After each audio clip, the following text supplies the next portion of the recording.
സുഹൃത്തുക്കളെ, ഞാൻ വളരെ സീരിയസ് ആയിട്ടുള്ളൊരു കാര്യം, ഇതൊക്കെ മനസ്സിലിങ്ങനെ ഓരോന്ന് വരുമ്പോഴാണ് നമുക്കത് മറ്റുള്ളവരുമായിട്ട് ഷെയർ ചെയ്യാൻ കൂടി തോന്നുന്നത്. പിന്നെ ഇതൊന്നും കുറച്ച് കാലം മുമ്പ് നമ്മുടെ കൂട്ടുകാരോടത്തൊക്കെ പറയാന്നല്ലാതെ ഇത്തരം ഒരു വേദി ഉണ്ടാവില്ല. അപ്പോഴാണ് ഞാനൊരു യൂട്യൂബ് ചാനൽ, ഞാൻ 5 വർഷം മുമ്പ് വീഡിയോസ് ഇടാൻ തുടങ്ങിയിട്ടുണ്ട്. പക്ഷെ ഒരു സീരിയസ് ആയിട്ട് ഇതിൻ്റെ മുമ്പ് വേറൊരു പേരിലൊക്കെ തുടങ്ങാൻ വേണ്ടിയിരുന്നു. പിന്നെ അതും അങ്ങനെ ഒഴിവായി. ഇപ്പോൾ നമ്മുടെ Asianet cookery show star Thasneem അസീസാണ് വീണ്ടും നീ ഒരു വീഡിയോ ഇടേ അതിൻ്റെ എന്നൊക്കെ പറഞ്ഞ് കുറച്ച് എഡിറ്റിങ്ങും കാര്യങ്ങളൊക്കെ പഠിപ്പിച്ചു തന്നത് തസ്നിയാണ്. അപ്പം ഇന്നിപ്പോൾ ഞാൻ വന്നത്, ഞാൻ അതിൻ്റെ ഒരു വീഡിയോ ഇടാം. ഒരു പോലീസിൻ്റെ അനാസ്ഥയും അവിടുത്തെ നാട്ടുകാരുടെ ഒരു അനാസ്ഥയും, അത് ഒരു വീഡിയോ ഇടാം. കാരണം ഒരാൾ, അതും കുട്ടികളെ പഠിപ്പിച്ച ഒരു ടീച്ചർ മരണപ്പെട്ട ഒരു വീഡിയോ ആണ്. വളരെ ദയനീയമായ ഒരു സംഭവം. പക്ഷെ അന്ന് പഠിച്ചൊരു കാര്യം, ഇപ്പം ഞാനൊക്കെ ഗൾഫിലുള്ള സമയത്ത് ഞങ്ങളൊക്കെ മൊബൈലിൻ്റെ പൗച്ചിൻ്റെ ഉള്ളിൽ പിന്നെ മൊബൈൽ നമ്പർ ഇട്ടിട്ടാവുക, അല്ലെങ്കിൽ ആ മൊബൈൽ നമ്പർ അന്ന് പൗച്ച് അങ്ങനെയല്ല, ആ പൗച്ചില്ലാത്ത സമയത്ത് മൊബൈൽ നമ്പർ ഒരു ഇത് വെച്ചിട്ട് പശ ഇട്ടിട്ട് മൊബൈലിൽ ഒട്ടിച്ച് വെക്കും. കാരണം എവിടെ നിന്നാണ് എന്താണ് സംഭവിക്കുക അറിയാൻ പറ്റില്ല, അതുകൊണ്ട്.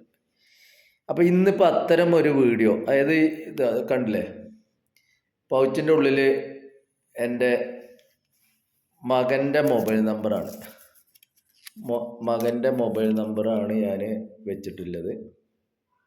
കാരണം നമുക്ക് യാത്ര പോവാറുണ്ട്, ഇനി യാത്രയൊന്നും വേണ്ട, ആർക്കും എപ്പോഴും എന്തും സംഭവിക്കാം.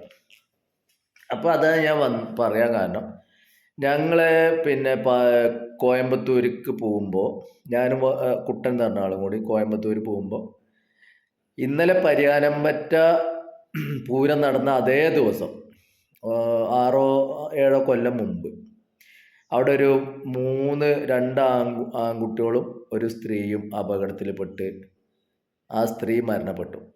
അപ്പോൾ ഈ 3 പേരെയും ഞങ്ങളാണ് ആസ്പത്രിയിൽ എത്തിച്ചത്. അതിൻ്റെ വീഡിയോ തന്നെ ഇടും, കാരണം അതൊരു ജനങ്ങൾ പഠിക്കേണ്ട ഒരു വീഡിയോ ആണ്. അപ്പോൾ അങ്ങനെ അവരെ കൊണ്ടുപോയി മാങ്ങോട് ഹോസ്പിറ്റലിൽ കൊണ്ടുപോയി.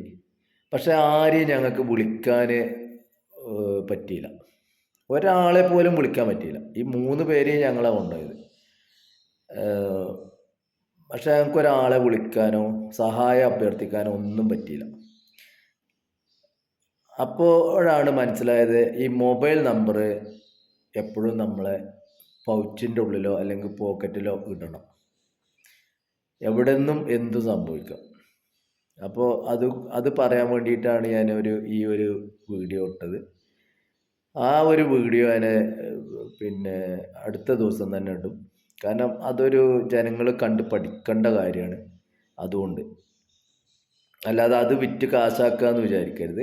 അത് ഒരപകട സ്ഥലത്ത് എന്താണ് ജനങ്ങൾ ചെയ്യേണ്ടത് എന്നുള്ളത് ജനം പഠിക്കണം. അതിന് ഗവൺമെൻറ് അതിന് താല്പര്യപ്പെട്ട് എല്ലാ പഞ്ചായത്തിലും അതിനെപ്പറ്റി ക്ലാസ് എടുക്കണം എന്നാണ് എനിക്ക് പറയാനുള്ളത്. ഇത് പിന്നെ എല്ലാ ആളുകളും മൊബൈലിൻ്റെ മുകളിൽ സ്വന്തം നമ്പർ ഒന്നുമില്ലെങ്കിൽ ഒട്ടിച്ചു വയ്ക്കുക, അല്ലാന്നുണ്ടെങ്കിൽ പൗച്ചിൻ്റെ ഉള്ളിലെങ്കിലും സ്വന്തം ഭാര്യയുടെ, മകൻ്റെ, അമ്മയുടെ, അച്ഛൻ്റെ, ആരുടെയെങ്കിലും ഒരാളുടെ, നിങ്ങൾക്ക് വേണ്ടപ്പെട്ട ഒരാളുടെ നമ്പർ, വിളിച്ചാൽ കിട്ടണ നമ്പർ അതിൽ വയ്ക്കുക എന്നുള്ളതാണ് നമ്മുടെ ഒരു കടമ. അല്ലെങ്കിൽ എവിടെയെങ്കിലും എന്തെങ്കിലും സംഭവിച്ചു കഴിഞ്ഞാൽ ഒരാളെ പോലും വിളിക്കാൻ പറ്റാത്ത അവസ്ഥ വരും. ഇത് എല്ലാവരും ഉൾക്കൊള്ളണം. എൻ്റെ വള്ളുവനാടൻ ചാനലാണ്, പ്രമോദ് പെരുന്തവണ്ണയാണ്. ഈ ചാനൽ സബ്സ്ക്രൈബ് ചെയ്യണം, ലൈക്ക് ചെയ്യണം, പിന്നെ എന്താ വേണ്ടിച്ചാൽ അത് ചെയ്യണം. ഓക്കെ.